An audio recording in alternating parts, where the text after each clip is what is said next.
নমস্কার, আমি সঙ্গমিত্রা। আমার এই সহজ রান্না চ্যানেলে আপনাদের সবাইকে স্বাগত। আজ আমি রান্না করছি রুটি, লুচি ও পরোটার জন্য আলুর তরকারি। আপনারা এই রেসিপিটি একবার বাড়িতে বানিয়ে খেয়ে দেখবেন, খেতে অসাধারণ লাগে। আপনাদের যদি এই রেসিপিটি ভালো লাগে তাহলে লাইক এবং শেয়ার করবেন, আর রেসিপিটি কেমন হয়েছে অবশ্যই কমেন্ট করে জানাবেন। আর আমার এই সহজ রান্না চ্যানেলটাকে সাবস্ক্রাইব করে পাশের বেল আইকনটা দাবাতে ভুলবেন না। প্রথমে আলুটাকে ভেজে নেব, তার জন্য কড়াইতে দিয়ে দিচ্ছি তেল। রান্নাটা আমি সাদা তেলে করছি, আপনারা চাইলে সর্ষের তেলেও করতে পারেন। তেলটা গরম হলে এর মধ্যে আলুগুলো ভেজে নেব। তেলটা গরম হয়ে গিয়েছে, এর মধ্যে আমি আলুগুলো ভেজে নিচ্ছি। আমি এখানে 400 গ্রাম নতুন আলু নিয়েছি।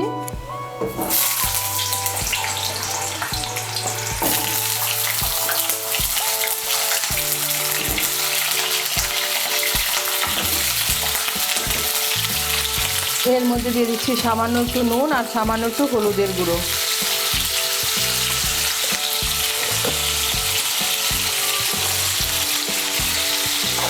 নুন আর হলুদের গুঁড়োটাকে মিশিয়ে নিয়ে আলুটাকে লাল করে ভেজে নেব। এই দেখুন, আলুটাকে লাল করে ভেজে নিয়েছি। এখন আলুটাকে তুলে নিচ্ছি। আলু ভাজার পর কড়াইতে 1 বড় চামচের মতো তেল আছে, এই তেলেই আমি রান্নাটা করব। এর মধ্যে আমি দিয়ে দিচ্ছি একটা তেজপাতা, দিয়ে দিচ্ছি একটা শুকনো লঙ্কা, দিয়ে দিচ্ছি গোটা গরম মশলা। গোটা গরম মশলার মধ্যে নিয়েছি 3টে এলাচ, 2টো লবঙ্গ আর 1 টুকরো দারচিনি। ফোড়নটা দিয়ে একটু নাড়াচাড়া করে নেব। ফোড়নের থেকে যখন একটা সুন্দর গন্ধ বেরোবে তখন এর মধ্যে দিয়ে দেবো পেঁয়াজ কুচি।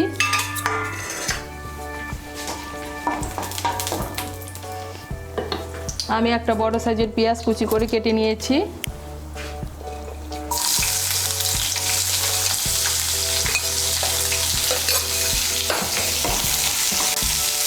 পেঁয়াজ কুচিটাকে তেলের সঙ্গে মিশিয়ে নেব। মিশিয়ে নিয়ে পেঁয়াজ কুচিটাকে লাল করে ভেজে নেব। এই দেখুন, পেঁয়াজ কুচিটাকে লাল করে ভেজে নিয়েছি। এখন আমি এর মধ্যে দিয়ে দেবো টমেটো কুচি। আমি একটা বড় সাইজের টমেটো কুচি করে কেটে নিয়েছি।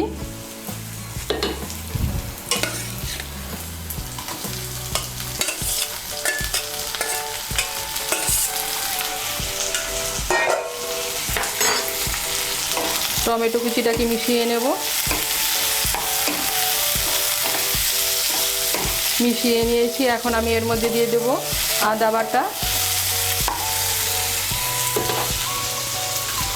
দিয়ে দিচ্ছি 1 ছোট চামচ আদা বাটা,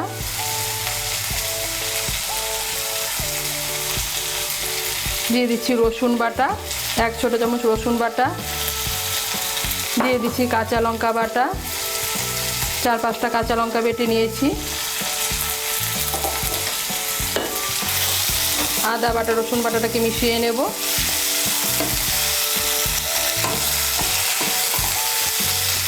মিশিয়ে নিয়েছি। এখন এর মধ্যে দিয়ে দেবো গুঁড়ো মশলা। তার জন্য দিয়ে দিচ্ছি একটু জল।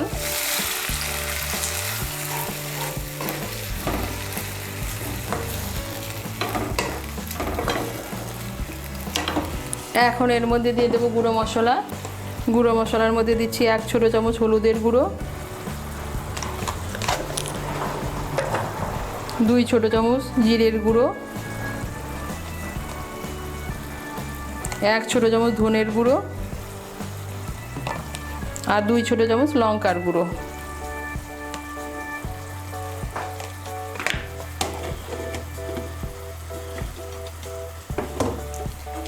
গুঁড়ো মশলাগুলোকে ভালো করে মিশিয়ে নেব।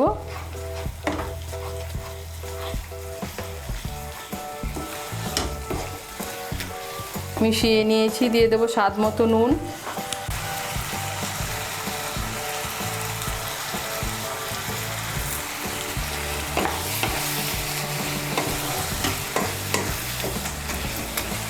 নুনটাকে মিশিয়ে নেব। মিশিয়ে নিয়ে মশলাটাকে ভালো করে কষিয়ে নেব। এই দেখুন, মশলাটাকে ভালো করে কষিয়ে নিয়েছি। মশলা থেকে তেল ছেড়ে দিয়েছে, তার মানে মশলাটা ভালো করে কষানো হয়ে গিয়েছে। এখন এর মধ্যে দিয়ে দেবো মটরশুঁটি। আমি এর মধ্যে 1 মুঠো মটরশুঁটি দিয়ে দিচ্ছি।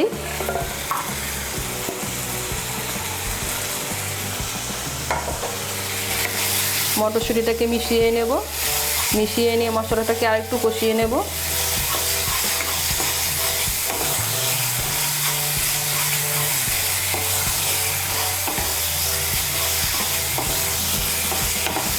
আর একটু কষিয়ে নিয়েছি। এখন আমি এর মধ্যে দিয়ে দেবো ভেজে রাখা আলু।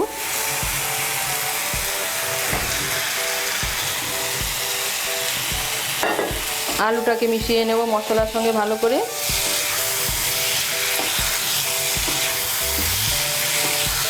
মিশিয়ে নিয়েছি। এখন এর মধ্যে দিয়ে দেবো স্বাদ মতো চিনি।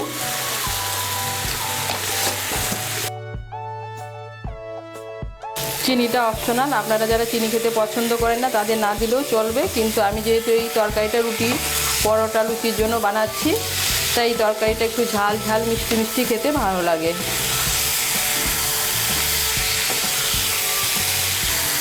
আলুটাকে মিশিয়ে নেব মশলার সঙ্গে। মিশিয়ে নিয়ে আর একটু আলুটাকে ভেজে নেব।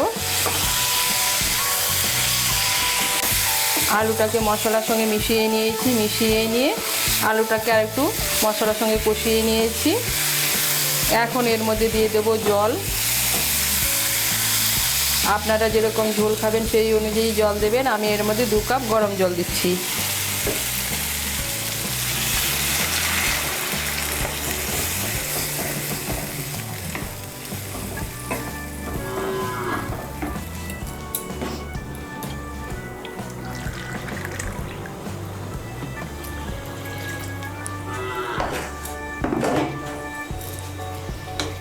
জলটাকে ভালো করে মিশিয়ে নেব। মিশিয়ে নিয়ে আঁচটাকে মিডিয়াম করে 10 মিনিটের জন্য ঢেকে দেবো আলুটা সেদ্ধ হওয়ার জন্য।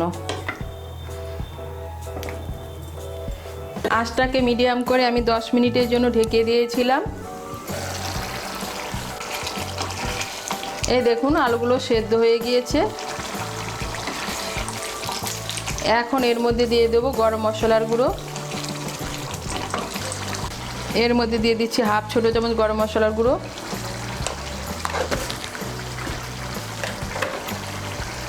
গরম মশলার গুঁড়োটাকে ভালো করে মিশিয়ে নেব।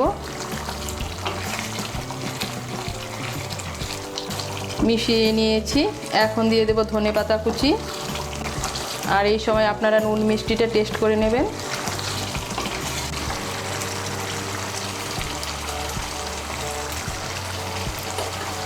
ধনেপাতা কুচিটাকে মিশিয়ে নেব। মিশিয়ে নিয়েছি।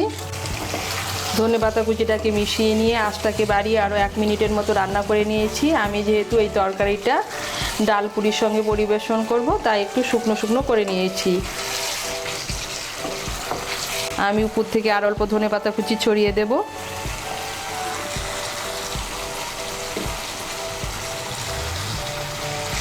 আর তৈরি হয়ে গেল রুটি পরোটা লুচির জন্য আলুর তরকারি।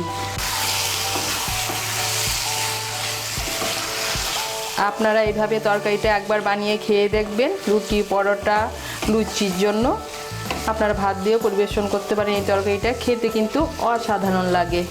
তৈরি হয়ে গেল রুটি পরোটা বা লুচির জন্য আলুর তরকারি।